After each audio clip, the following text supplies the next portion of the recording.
Thank you so much. Hari Om, everyone. Hari Om. We'll get started. Om. Om. Om. Om Sahana Vavatu Sahanau Bhunaktu Sahaviryam Karavavahai Tejasvinavadhitamastu ma vidvishavahai. Om Shanti Shanti Shanti.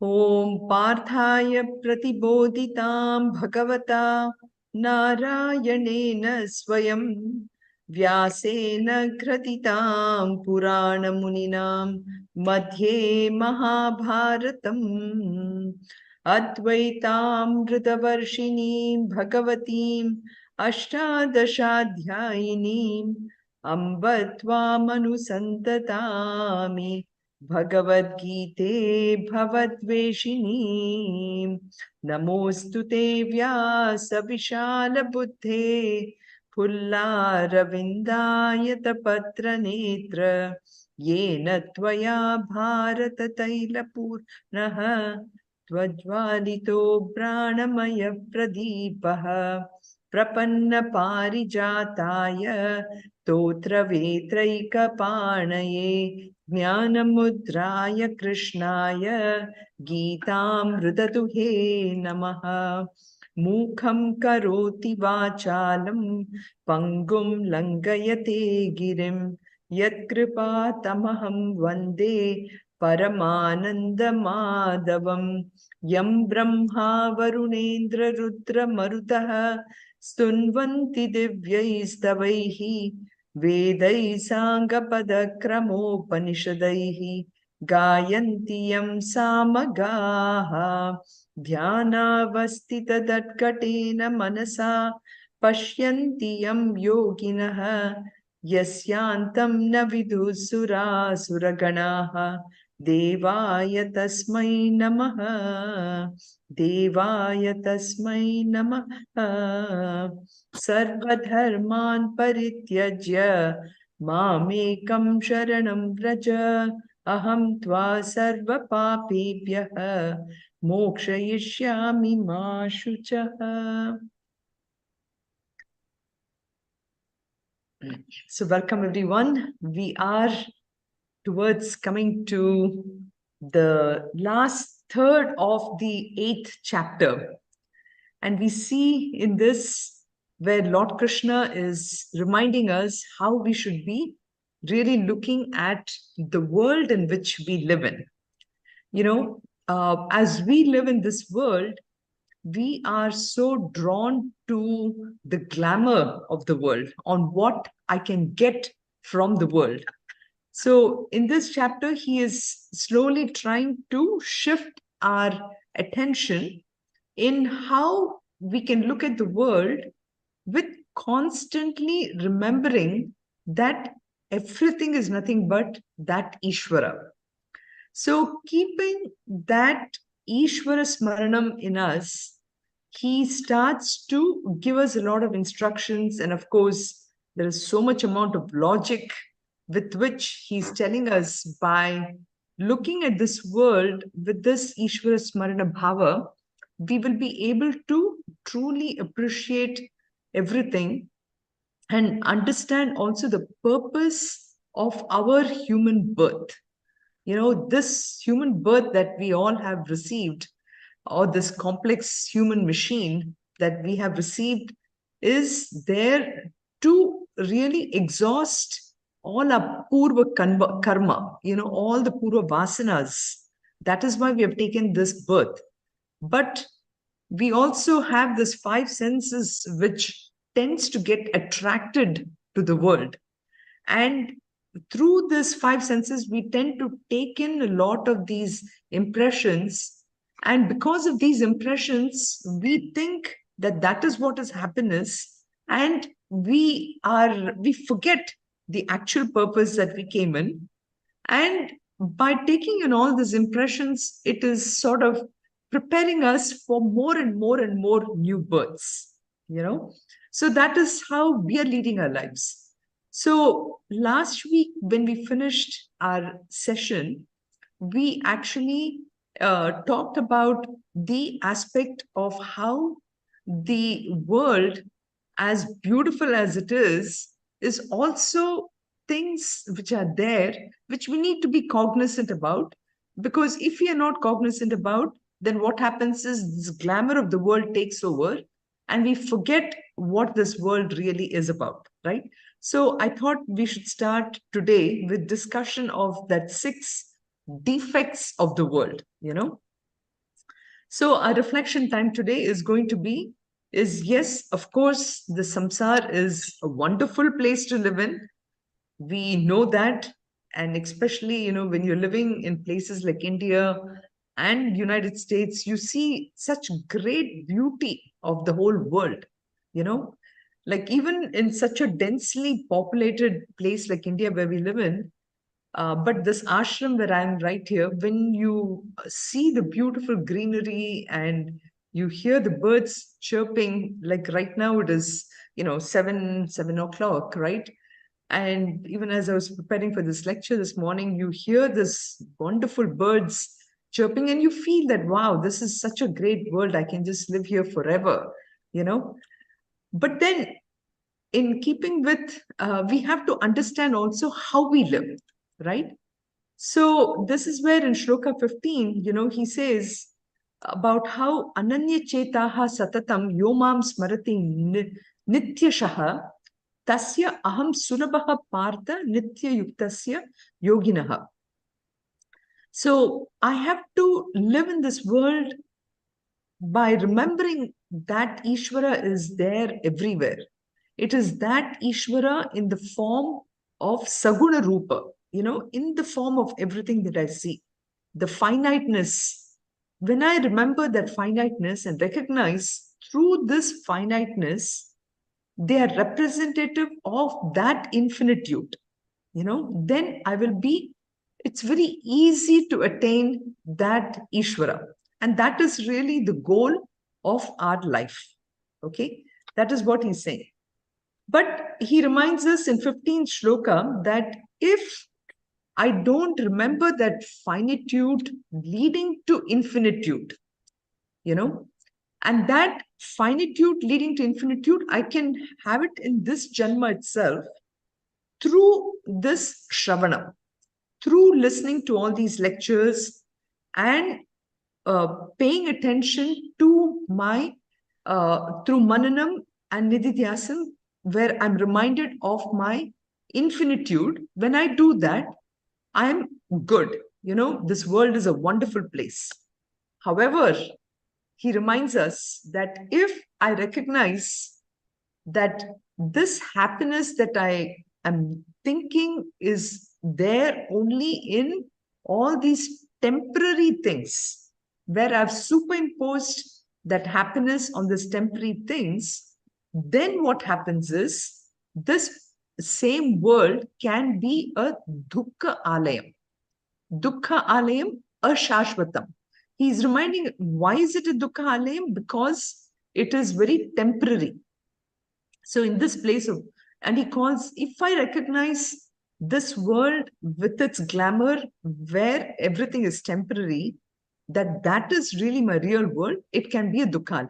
And so he says, having attained me another birth in this place cannot happen for those people who have recognized what this world is about. So this is the context for which I wanted us to think about, why is this samsar a dukkha alay, you know?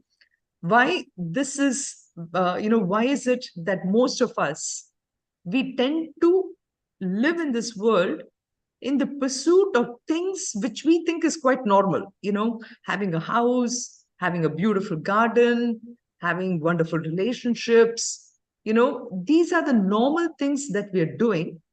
But then, even among all of us, we have figured it out that those things can be a little bit of an issue for us.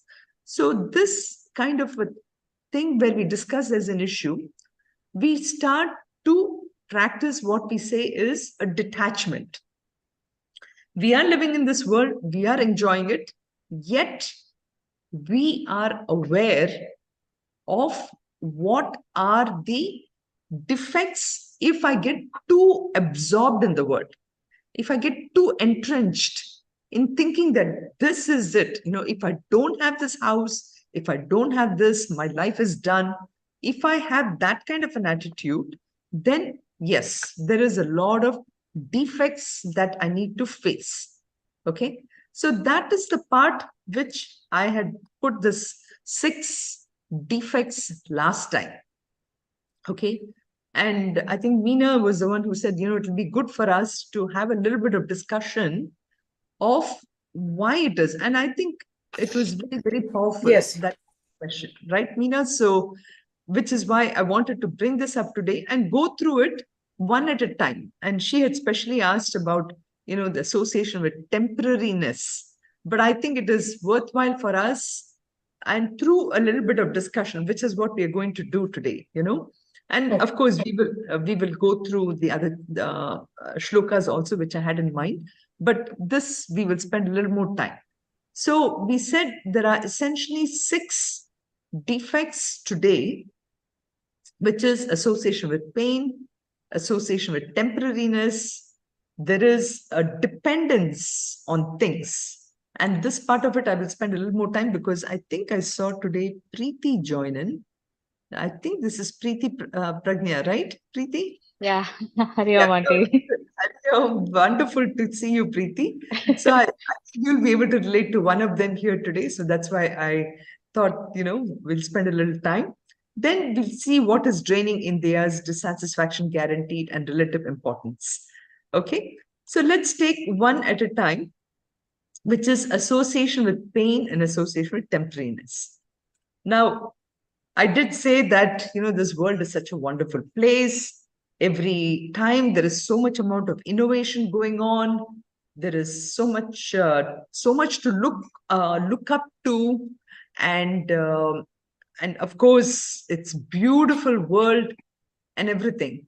But what do we mean by that same world, which is giving me so much of joy? Why do I say that it is associated with pain? Okay, that's the first question we're going to take up. So, any thought on this before I explain exactly why we say about association with pain? So, I just want to hear from all of you about why do you think if you agree with the statement or not. First of all, with the statement that the world is filled with pain. Hari Om, Yes, Anand. Sunita ji. Yeah. So the world has 2 aspects. Ka is sky, but again Sukha and Dukkha, which is there is Sukha, then at some point again, the same thing can cause Dukkha. So, the association with pain happens inevitably. Okay. I mean, there could be some variation between them. So what you're saying is, in a sense, everything that, if I understand what you said, Anandji, everything that we are facing in this world, there is both Sukha and Dukkha, correct? Yes, I mean, as a simple example, I like gulab jam. What happens after I eat 15, or if I eat, more? At some point, then it causes, pain in some way. That's right. Very good. Yeah. So the first taste, or even before I put the gulab jamun in my mouth starts watering. It is already expecting that sukham from the minute I put it on my tongue. But then as soon as I put it on my tongue, I don't enjoy it. I start dreaming about the other 50, which is there in the bowl sitting in front of me, right? And my hand automatically goes to the second one. Even then, I really kind of enjoy it. But then I go for more and then it causes dukkham. Big time. It leads to really big time diabetes and all that stuff. That's right. Any other thoughts?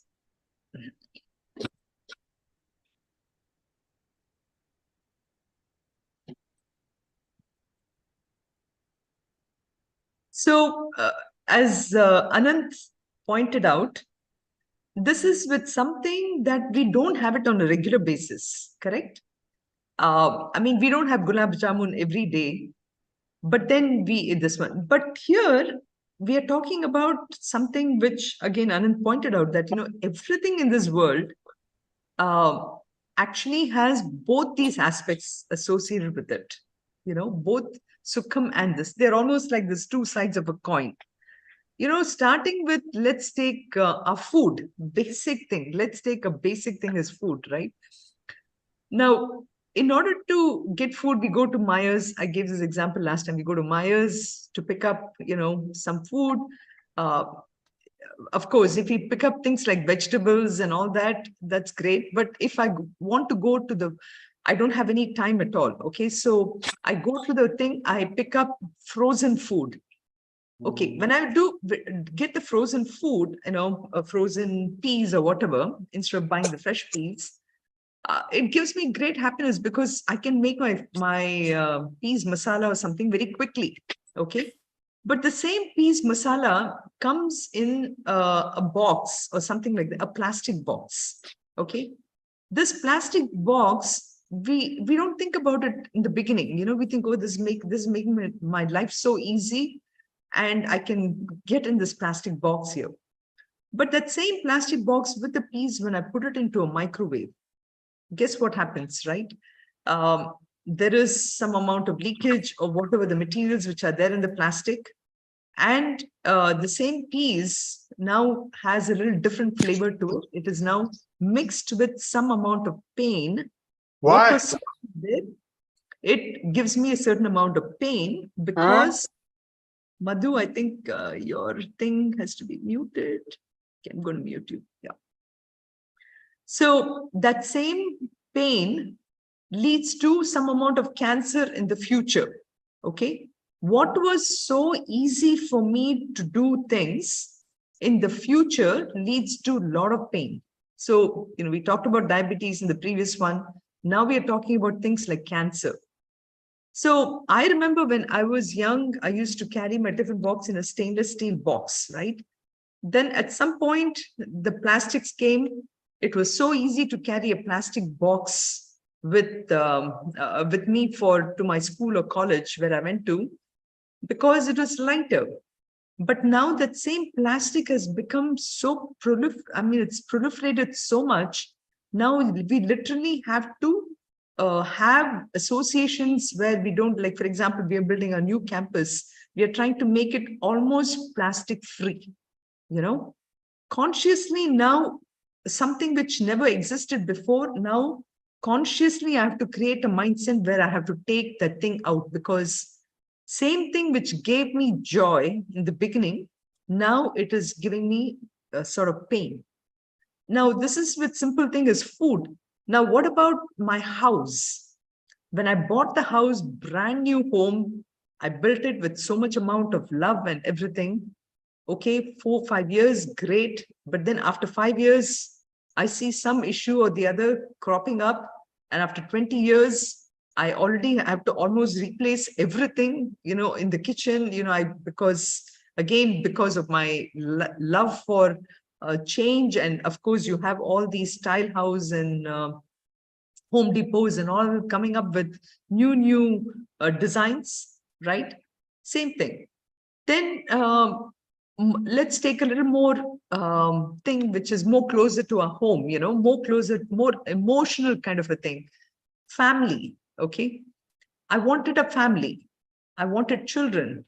And I wanted, but once I have children, I have to think about everything. There's so many worries. I have to think about what school to take them. I have to make sure that there is a Balavihar close by. I have to make sure there is hospitals and doctors and so many things, That doesn't mean I'm not trying to say that we shouldn't have a family. We should have a family. But the way we look at our own families and everything, the attitude with which we have has to be the right attitude, right? Otherwise, everything can be a lot of work. So this is what we mean by association with pain. Any thoughts on this?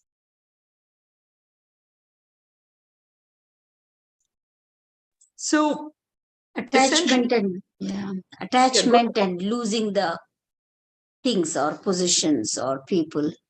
exactly. So that pain that we are saying here, it is, once I acquire something, so then once I acquire, I want to preserve it and keep it exactly like the way I got it. And I don't want to lose it. Madhuri, you said it beautifully. It is, the pain is in the loss of it. Oh my God, what if I lose it? You know, that, so that acquisition, along with the preservation and along with the loss, is where we are talking about this first defect, which is association with pain. Okay. Everybody good with this? Yeah. Yes. Great. Now let's come to the point that Meena was asking, which is association with temporariness. Again, whenever I get anything, it goes back to the same thing. I expect it to last forever, but it's very, very critical that I have to recognize that anything, the second I buy it from a store, if I can just have the attitude with me, that I'm going to the store to buy the TV, the best TV. Can I just go with this attitude that, yes, I bought this TV, this is great, but let me also remind myself that this is not the permanent thing. This is not the permanent thing. Can I go with that? Because for sure that TV is not going to last for more than maximum 3 or 4 years. There's going to be something new coming out. This is why in US it's so sometimes wonderful, because even as you take something out of the door, like they say, right? The second you buy a brand new car and you take it out of the door, already that car has lost whatever, I don't know, it's 10% of its value or maybe up to 30% of its value. The second you take it out of that, you drive out of that dealership, it is that temporary. So same thing with food. We order this pizza, we love it, and what happens is this pizza creates that big longing for it, and that longing lasts with me for a long time. But the pain that has gone to having the pizza, and which is the one that causes the pain, right? So, but it is such a temporary thing. I have superimposed my happiness on the pizza and I expect it to last for long, but actually it is very fleeting. So constantly my happiness is with something which is very, very fleeting, and that is where that temporariness comes in to play. Is I have to recognize myself that anything, even this iPhone that you get, the second we had, you guys gave us a gift of this i12 phone, immediately within, even as you are, even as Apple launches the iPhone i12, they're already working on something like i14 or something like that. They plan out all these things. We don't know that. They just put so much amount of advertising so that you'll buy the i12, but within 3 months, that i13 is going to come out, i14 is going to come out. And that's the way we have to really seriously think about a lot of these things. But we don't. We are just so attracted by the glamour of it, and we just buy it. Any thoughts on this, Meena? Yeah, now I can understand it a little bit more detail, actually. Yeah, Harvam, Yes, Anand, please. Yeah, just with the temporariness on the same lines. In Bhaj Govinda, it said like, Makuru dhanajana yavana garvam haratanimeshat kala sarvam. So the time will take all of this in a moment. So that kind of, Yep. the Mohamudgara. So Shankara was saying that. Correct. And the third and the fourth line on that shloka is also very important, which is Maya Maya, Mayam idam akilam buddhva brahma padam tvam pravisha viditva. Right? right? Uh-huh. They're saying what is temporary and what is permanent. They're saying in the sloka. Correct. Correct. Everything is nothing but Maya. At the end of the day, everything is nothing but the glamour. So this association with temporariness is the important thing, is to recognize that ultimately everything appears glamorous, right? But it's all Maya. It's all Maya. It's all pure Maya. Yeah, correct. Now, if we say it is Maya, it sounds like a very big word for us, and we don't necessarily recognize it. Yes. But then the minute we say it is associated with temporariness, then it becomes a little more. We are thinking about it. Exactly. Yes. Exactly. Yeah. Thank you so much for explaining. No problem. You're welcome. So let's move on to the next two, which is where I'm going to request Preeti here to say a few things, So Preeti, sorry to put you on the spot, but this is about cause dependence, okay? The idea being that today, for us, we are so dependent upon things. Without this, sometimes we feel our life is gone. And I can tell you, with the most practical thing that I was facing this morning also is about the Wi-Fi. Okay. I mean, I'm usually in my room where the Wi-Fi has been working quite well, I would say. I mean, yes, I've had issues, but I've got so dependent in it. And this dependence on the Wi-Fi did not make me think of alternatives, I was so stuck on the fact that I have Wi-Fi in my room. All I have to do is connect my computer to it, and things are going to work. Another thing which we have got so dependent upon is the phone. I'm ever since at least I've come here to India, I find that my service has not been good at all. I will call somebody and it will not ring on the other side at all. I have to call at least 3 or 5 times until that number really registers in the service. And then, I can hope that my service will be good. Same, and the call keeps dropping. The call, it doesn't, what should I say? It's not very clear. And people keep telling me that, what, your voice is sounding broken. We've become so dependent on things. As long as I was in US, these things, you take it so much for granted. So the point I'm coming to, and which is why I wanted Preeti to say a few things, is, our generation. So in many of you who have joined here, we are like 50 plus. When we were young, we never had social media. But today, at the level, where Preeti and her younger ones are, social media is a huge thing.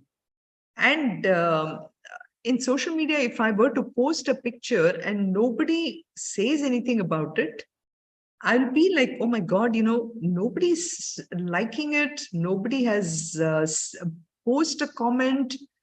Are they thinking that I am, what am I doing with posting these pictures? That kind of thing, So there is such a dependence. There is a dependence on a particular cause to give me happiness, and that's how our world has been. So, Preeti, do you have something to say? Has this become even worse on how you depend on things? Yeah, I would say so. I'm probably not the right person to give an example because I don't post on social media for this exact reason. Good for you. Good for you. But Because you yeah, you're probably right. in your ecosystem, you see this Yep. happening more, right? Yeah, yep, absolutely. I may not post, but I see other people posting, and we automatically look at who has commented. What did they comment? Did anybody like it that I know? Yeah, it's a big problem, and I think it's just going to get worse, unfortunately. And that's a really, really good example. Just the way that our world today is going is we're so dependent on the phone. We're so dependent on network and being, even LinkedIn networking.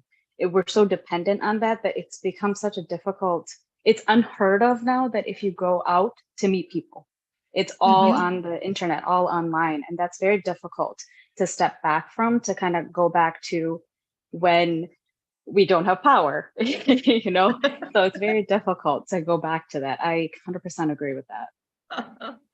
Yeah, exactly. So this, the 6 defects that I have here is, in a sense, and how we are looking at the same world, which if we can look at it differently, we would be in a much better place as far as mental health is concerned. This morning, I was reading some reports about childhood depression, about how this whole thing of mental health is percolating down to not just our teens or young adults, but to child, and where is that coming from? This is one of the big causes, this dependence on a particular thing, without which I'm like, my world is done, my world is gone, I cannot live without it, that kind of thing.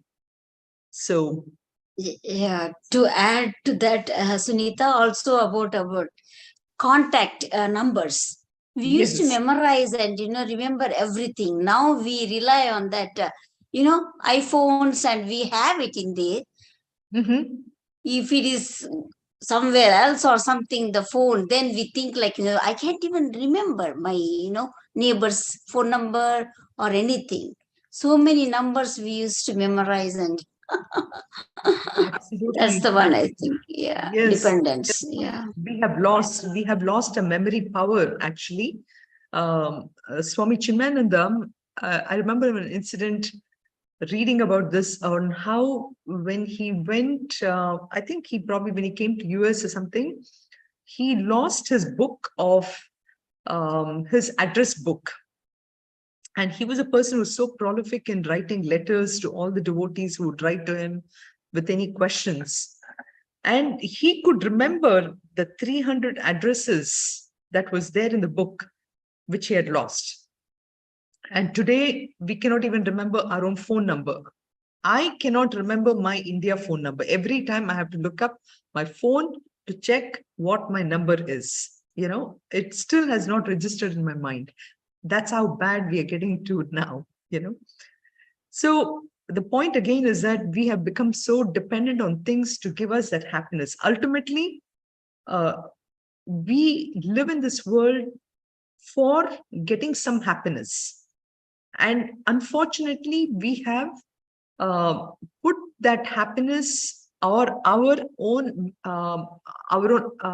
idea of happiness, on things which are very temporary, which are impermanent, which of course means the same thing here, but also we are dependent on things which are temporary. So that is what this causes dependence thing is about. So this next thing, which is draining indriyas, is we are again putting our happiness on things which is draining away our power. Literally, like how we use this phone, for example. If I use this phone only to call people, the battery on this phone will remain there for a long time. But guess what we do? We put a lot of apps in there. We watch YouTube on this phone, and we save a lot of movies or video clips on this phone.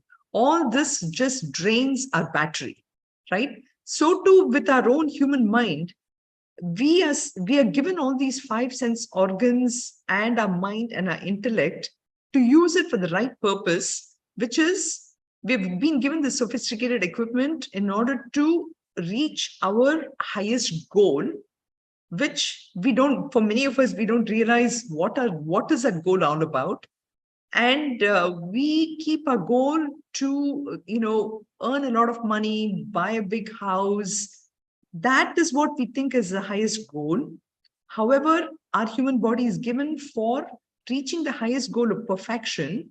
And in this process, we are not using our equipments well, and we are draining our power.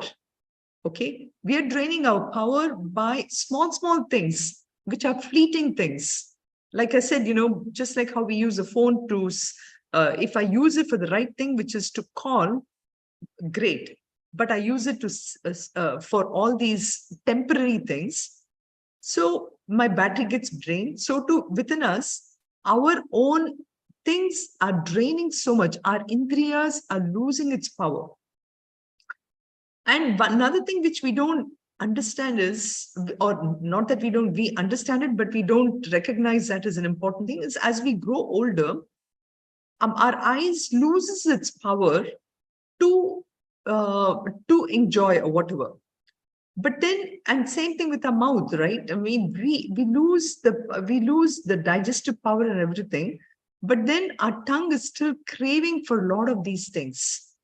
A classic example, sometimes people who are very diabetic, they have not lost the ability to, enjoy the sweets, but then the body cannot handle the sweets. So what do? They will say, no, you know what, anyway, I have this pill. I can just take 2 of my pills and take the sweet. But, they have not recognized that the power within themselves has diminished. So we are not using the indriyas at the right time for the right things. And as we grow older, we lose its power, So this is another, all these, we have created a bondage, to all these things which are so temporary again. Any thoughts on draining indriyas?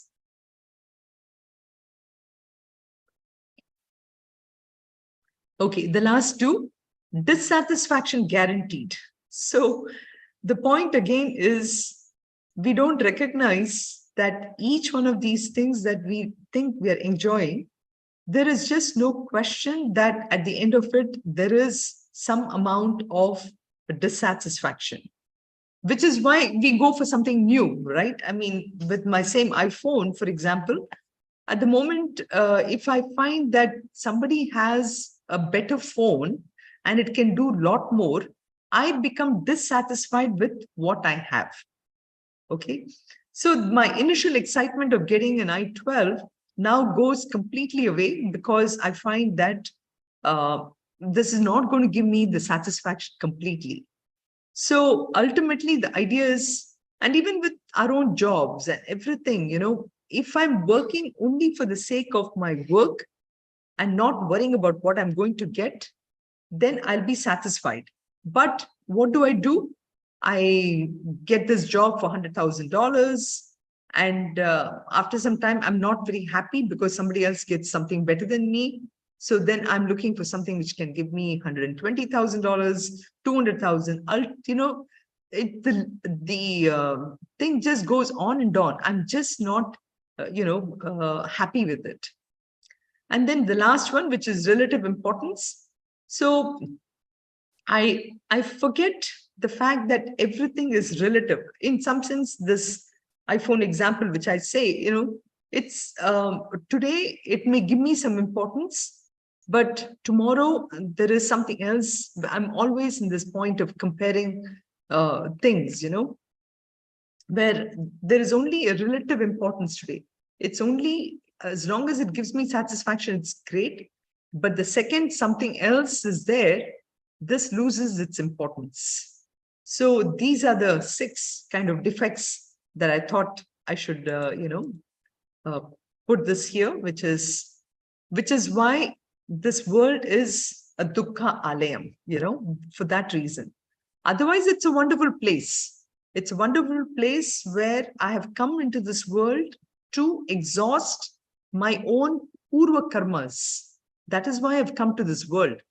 but the world also is charming in all these things, and I get attracted to it. And this is one of the biggest obstacles, in fact, the obstacle for us to not recognize Ishvara, to not recognize that ultimately this whole world is nothing but Ishvara in its finite form. So this is why we have to recognize that After as long seeing as Hari Om, after seeing go all ahead. these things, no, Hari Om, I'm Go sorry. ahead, Meena. Go ahead, Meena. After seeing all these 6 things, no wonder why it is said this world is the Dukkali for sure, right? Yes, exactly. And that is why seeking, so you see how as long as I'm stuck in the world, I am dependent, I am dissatisfied, I'm constantly looking for something to fulfill me and to make me completely full, but then that fullness can be obtained only if I change the direction of my pursuit, and to recognize that at the end of the day, when I recognize that there is nothing but God, everything is nothing but Ishvara, everything is nothing but that absolute consciousness, that reality, that Krishna, and if I recognize that and recognize that that is the only attainment I need to have, then I will focus my complete attention on the process, not on the goal. I recognize that God is my goal, but now I focus on how I can get there, and that can happen. Like I said, each one of us, we don't have to do much. In the sense, our purva karmas are already pushing us forward. For somebody, it may be that the person is going to be a CEO. For somebody else, is going to be a scientist. For somebody else, they would be, given a position and an ecosystem where you are just working, doing the best of your skills. It's up to us. And it doesn't matter whether it is Preeti who is working hard there, or Anant who is, maybe he has a few more years towards retirement. It doesn't matter. We just need to recognize what my skill set is and how my skill set can give me happiness, and focus on that. That's all I need to do. Everything else is already taken care of, and that, of course, can be a beautiful subject another time where we can go a little more detailed into it. But the idea is our goal is actually already set. It is up to me to recognize that Ishvara is my final goal, So that's why this thing is the thing about the message for today is, the shloka which says yam yam bhavam smarati tam tam bhavam prapnoti. As a person thinks, so he becomes. So all I need to worry about today is really to think about, what am I thinking all the time? How can what I think can lead me to the proper action, and how those actions can finally lead me to becoming a habit. And once I develop some good, strong habits, then that is going to become really part of my character, and that character will really build my destiny and prepare me for my next life, if I want a next life. And this chapter, in this 8th chapter, he literally tells us it is really a choice. I can, in this world itself, literally through understanding of this philosophy completely, give up completely. Like, I can totally sublimate. I don't need another life. I can get that over here. Or he gives you the alternative. He says, okay, the other thing for you, what you can do is work in this world in such a way that you totally recognize that it is only Ishvara that I'm looking for, and it can be a finite form, that it's Krishna, it's only for Lord Krishna I'm developing. And if I do that, when I die, then I can go to all the way up to Brahmaloka. And that is, we'll come to those shlokas now. We can go all the way up to Brahmaloka. Okay. Then when I go to Brahmaloka, Brahmaji, Lord Brahma, who is there, the creator, he will give me the knowledge. He will at that moment also give me this knowledge. And once I have the knowledge, I will get to the same level of realization. Okay. But just going to Brahmaloka is not enough. That's what he will say. Going to Brahmaloka, he will give you the knowledge, but if you choose even at that moment to just be in that highest form of enjoyment, because of some of the vasanas that you still have, you may come back. Okay, so it is not guaranteed that once you go to Brahmaloka, you will be completely realized. That won't happen. Ultimately, even you can go to Brahma and realize, that is one aspect, but you can realize the ultimate self here itself. And through this kind of, practice, one can realize here itself. So either ways, he says, you really have no choice, in the sense you have to remember Ishvara all the time. That is the ultimate thing. So that is where we talked about the shlokas of 11 to this one, is about Krama Mukti, is where, so you have two muktis possible. One is Jivan Mukti, which is as a Jiva here, you can liberate, which is where the three Mahatmas, in fact, the next shlokas will talk about. But Krama Mukti is going to Brahmaloka and then doing, going through liberation there.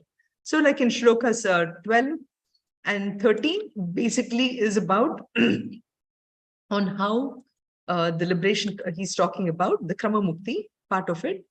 And here, this Krama Mukti he talks about is while you're exiting, okay, you can think about the most simplest one is a chanting of this Om, where by this is, he would depart, such a person goes to this Brahmaloka with this Om Anusmaran, he says this. And here he's saying about Ananya Chetaha Satatam Yomam Smarati Nityashaha Tasyaham Surabha Partha Nitya Yuktasya Yoginaha. We saw the shloka before about how, somebody who is completely only chanting this Om, that person goes there, and we saw all this. Then in 15, we saw this one. So he's trying to say that that person will not have rebirth, but that person will have, then this is why we took this whole thing on Dukkha Alayam, Punarjanma is not possible for somebody who has completely realized that. Then in 16 to 22 is where we started seeing about the, what are the worlds, okay? Now, again, something we need to think about is, in a way, this is different from how maybe a Christian faith could talk about, which is, we don't believe that, there is heaven above the clouds. We only know that above the clouds, the rocket can go up the moon, okay? That's how we look at the aspect. Anything and everything is actually here itself, okay? But the point is, those worlds are different. So we saw, he says, Abrahma Bhuvanat Lokaha Punaravritti Norjuna Mau Petitu Kaunteya Punajanma Navidyate. So he's trying to show here about how literally, this Bhuhu is the earth. So above Bhuhu, you have this 7 worlds, Bhuvaha, Swaha, and etc. So these are the total 7 higher worlds. Then you also have the lower worlds. So in all these worlds, this Jiva, we call this Jiva. Jiva is referring to the aspect of, the subtle body with all the vasanas, the mind, the intellect, everything, that is a Jiva. which actually, of course, when on earth, it takes on the gross form and then lives here, right? So here we have, so we talked about that jiva has the opportunity to travel between all these 14 worlds, okay? But in all these 14 worlds, it has the aspect of looking at Ishvara in the Saguna form, okay? Now, while on earth, that jiva has the opportunity to recognize that it is beyond anything which is gross, subtle, etc., and be one with Ishvara. But that same jiva has this opportunity to travel through all the 14 higher, through all the 6 other worlds and go to Satyaha Loka. Satya Loka is the Brahma Loka. And this is where that jiva, having exhausted everything, has an opportunity to now be completely only in that knowledge and realize when Brahmaji's term gets over, okay? So until then, you have that opportunity to realize. But at the same time, if that person who is not completely with the knowledge now can also, go up all the way up to earth and come down, all that is also possible. That is what he wanted to show here. So in Brahma Loka is where, he says that even attaining the Brahma Loka is not permanent, which is what I said. If I don't, if I'm not alert, if I'm not completely bought into this, then there's a possibility that I can come down to the lower earths. So this is where now there is a description of how the Brahma Loka looks like. Is Brahmaji like us, or is Brahmaji different? This is where these 2 shlokas, 17 and 18, actually talks about the Brahma Loka, which is, he says, Sahasra Yuga Paryantam, Sahasra Yuga Paryantam, Ahar Yad Brahmano Viduhu, Ratrin Yuga Sahasrantam, Teho Ratra Vido Janaha. So he says, the Brahmaji's day, one Brahmaji's day is about 1,000 yugas. Okay, 1,000 yugas is one Brahmaji's day, and his night is 1,000 yugas. Now, you may say, who did research on this? Maybe from a youngsters crowd, maybe Laya or somebody, I can imagine Laya asking this question, but Grandma, how do you say that? Why do you say that this one? Who really discovered this? Has it been written in some book? The point is here, the last line says this, the realized ones know this to be the day and night. So only somebody who is outside the periphery of a Brahmaloka would have found this.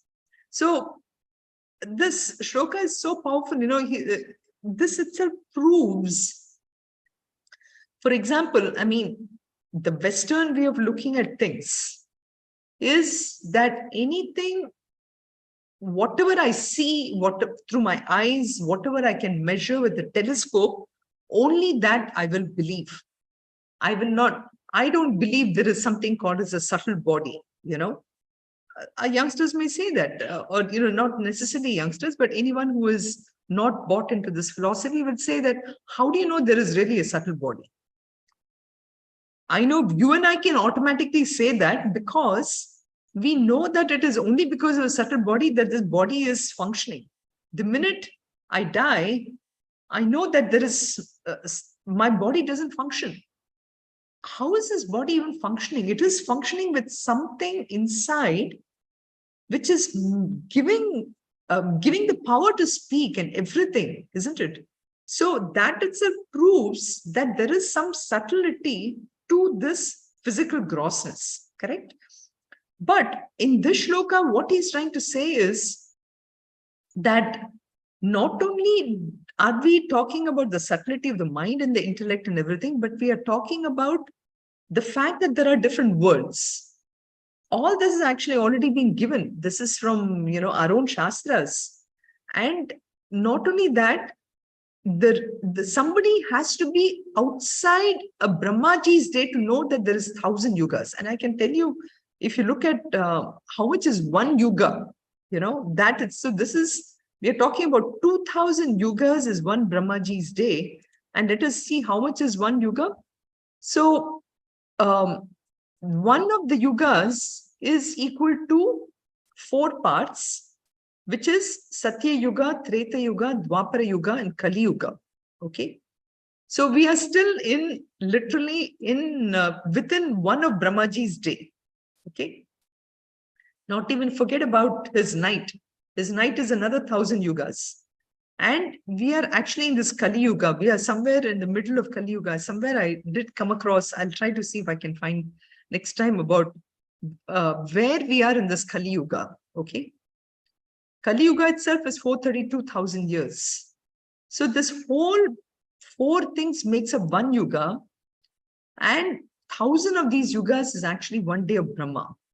And this one, our Mahatmas, only a realized person who is outside this day of Brahma actually could have calculated this. So you see, our rishis were scientists beyond imagination. Today we give Nobel Prizes and everything to scientists who achieved something in the material world. But our rishis were, I don't know, 4.32 billion times, I guess, better rishis who could figure out this kind of a calculation, But okay, this is great. Knowing about all this calculation is great, but what does it really mean to me, right? So the significance of this shloka is basically trying to show that, is really emphasizing that every thing that we do really has a great significance, in the sense, through our actions, we can choose to go upward in our lives and choose in the choice of the lokas. Today, we choose to go to US, we choose to go to, we think that is a higher world for me, or I choose to go beyond US to maybe there is, Belize and those kind of places which are even more perfect and everything. But all that is still only in the material world. We can actually choose to, every action that we're doing can propel us to take us forward or lower, right? So this whole thing is possible, but all this is possible only if we start to cultivate that detachment from the world. And that is why the 6 defects were shown about how this world, what it is about. Slowly and slowly, we have to develop the vairagya to move forward. So this, again, the shloka number 18 is trying to show, this actually really brings to, there is 2 aspects of this which we'll talk about, but the idea of what we are talking about here is the same Brahmaji. What happens is, when he sleeps, everything goes into a state of an unmanifest, just like how for us too, right? When we finish the whole day and I go to sleep, when I put my head on the pillow, what happens? I actually get into a state where my whole world is sort of collapsed. It's gone into a kind of an unmanifest form. The next day, as soon as I get up, the very first thought that comes to my mind is, I'm Sunita. The second I think about I'm Sunita, then what role I'm going to play, what am I supposed to do today, what is my to-do list, and who am I going to meet? The whole world just opens up into a manifestation. So that part of it, we'll discuss a little more next week. And so, but the shloka basically says, from the unmanifest, all the manifest proceed, and the coming of the day, and at the coming of the night, they dissolve into that which is called as unmanifest. So this is just to gives you the process part of it. And I just explained that using our own day and night, but we will see this in the context of how Brahmaji's day and night is, which we saw earlier in the shloka number 17, but also in relation to the jiva's migration what happens to the jivas part of it, and then we will discuss a little more about this whole aspect of liberation. Okay, so with that, I'll just stop here. I was hoping that I will probably go to one more, at least up to shloka 20, but they're all connected. We will do that next week. Sarve bhavantu sukhinah, sarve santu niramayaha, sarve bhadrani pashyantu, ma kasyat dukkha bhag bhavet. Om shanti shanti shanti. Om purnamadav purnamidam purnat purnamudachyate purnasya purnamadaya purnameva vashishyate. Om shanti shanti shanti. Harihi Om Shri Gurubhyo Namaha. Harihi Om. We stop the live stream.